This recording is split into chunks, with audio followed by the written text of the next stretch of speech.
Welcome to Cafe Long Island. I'm Tasha Ewart. I'm here with Stefan Acevedo and Keith B. Robinson, and the topic of today's discussion is small business. We're here with Nancy Fletcher Skeete and Donald Durant. Welcome to Cafe Long Island, Nancy. Thank you. Thank you for joining us. I wanted to ask, are you a member of the Long Island community? Yes, I am. I reside in Uniondale for over 30 years. I'm a member affiliated with Uniondale Chamber of Commerce and Uniondale Community Council, very active in my community. Hi Nancy, how you doing? I wanted to ask you, what is a major role of the Uniondale Chamber of Commerce? Well, the Chamber of Commerce is in business to help establish new businesses as well as work with established businesses. And we also work with the civic groups to improve the quality of life in Uniondale. What are some of the concerns or major issues that are facing small businesses here in Long Island? Well, one of the problems is taxes, and a strong Chamber of Commerce to help businesses grow would help alleviate the taxes for the business as well as the residents, which is very important. Yeah. And with the Coliseum not being rebuilt yet, we're very concerned about that. That has a very big effect on the businesses, especially on Hempstead Turnpike. Are there any actions you guys are taking to sort of... The legislator is still working on it. I also had a personal question. I know that I've talked to this with family members a lot of times, and I wanted to know how do small businesses, certain small businesses like bodegas or corner liquor stores, how do they affect the community? Do they give a negative stigma to them? What I would like to see instead of that would be to build some type of an establishment where our young people could go, like a cyber cafe, where they can go someplace after school, do their homework, get internet action, as well as a good meal. Because there are many children in the school today that once they leave school, they don't have that good meal. Yeah. You know, and the cyber cafe, because everything is online today, they can go there, get Wi-Fi, do their homework, as well as socialize and network.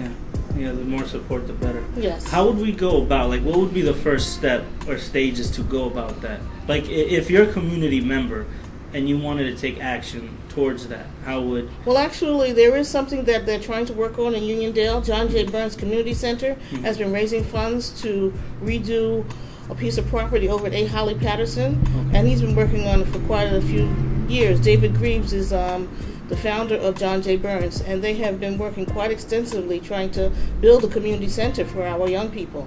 And, there's always a bad stigma about our young people, and, they always show them doing negative. There's a lot of good kids in Uniondale. A lot of good kids. We have a program called Science Research where Dr. Lickman has run that for over 10 years. My son is a graduate of that program. And a lot of the kids, they go on to become doctors, and they go into all types of fields from that. You talk a little bit about some of the challenges that you may have gone through in opening your business.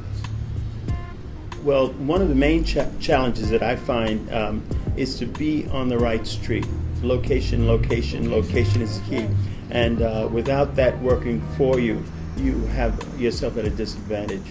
And my current business located on a main drag, I happen to have 3 views from traffic, so it helps me in that way, but I don't have a lot of walk by. People may be watching the show. Maybe they're thinking about opening up a business, or just thinking how in terms of how I want to open up a business. What can I do, or some of the steps that I can take to open a business? And that's you can talk about this as that as well. But I'll direct the question first to Don. So what are some of the steps that you took, or they could go to open up their business? Well, I think one of the steps is to believe in the business you're opening. Don't just open a business because there's a for rent sign. Believe in the business you're in. Talk to organizations and chambers of commerce where you are, because they have insight and inside pointers that they can give you. And also make friends with your banks so that they're willing to trust you and trust your judgment in running a business. 3 most important things, if you could break it down that way, maybe there's more. But if you had to say, what would be that? What would be 3 things you would tell? Don't let hours become your enemy, and don't be in a business that you really don't love. And you have to put a high weight on your client base. And when you build your client base, they are friends. They've done you a favor. They had choices. when they chose to come to your business, and make them feel appreciated for making the decision to come to you. Nancy, you have anything to add to what Don was saying? Yes, I do. The first step to me to build a strong business is to build a business plan. That's your roadmap to success.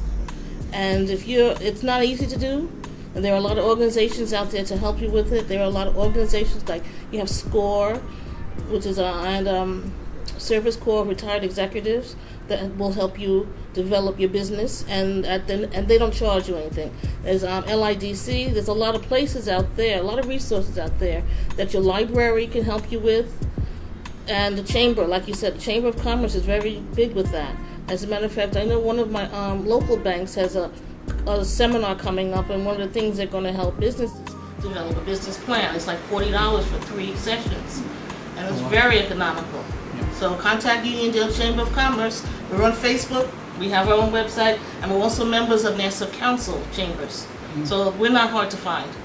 And Don, would you like to leave your information so people can get in contact with you as well? Well, currently you can reach me on Facebook, Donald Durant on Facebook, and I'm also on myspace.com/originalwriter, and of course right here at Copyman Copy Center in the heart of Baldwin, 2436 Grand Avenue in Baldwin, 2 doors in from Merritt Road.